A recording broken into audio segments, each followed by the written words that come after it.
ஆண்டவராகிய இயேசு கிறிஸ்துவின் நாமத்தினாலே இந்த வீடியோ பார்க்குற எல்லாருக்கும் அன்பின் வாழ்த்துக்கள்.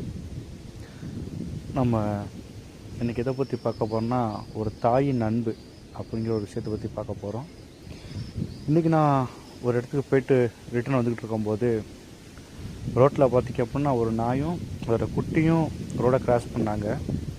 அந்த நாயை ரோட்டை விட்டு ஓடிடுச்சு.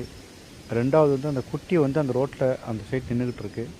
அந்த நாய் அது திரும்பி பார்த்து அதோட குட்டி சேஃபாக வருதா அப்படின்னு பார்த்துட்டு அதுக்கப்புறம் அந்த குட்டி வந்ததுக்கப்புறம் அந்த குட்டியை கூட்டிகிட்டு அந்த இடத்துல இருந்து அது சந்தோஷமாக போகுது.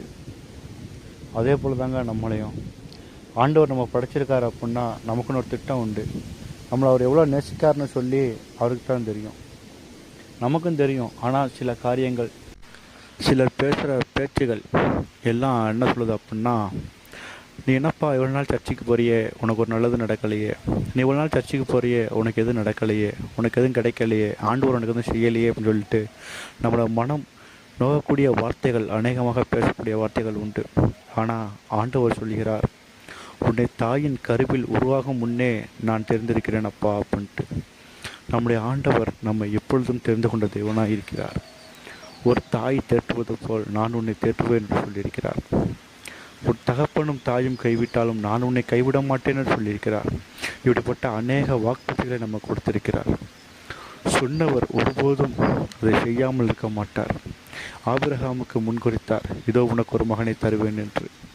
ஆபிரகாமுக்கு குறித்ததை தேவன் நிறைவேற்றினார். அதே போல்தான் நம்முடைய வாழ்க்கையிலும் நாம் படுகிற கஷ்டங்களிலும் தேவன் நமக்கு என்ன முன்குறித்திருக்கிறாரோ அதை நிச்சயமாக நமக்கு தருவார். நம்முடைய தேவன் நம்மை என்றுமே கைவிட மாட்டார்.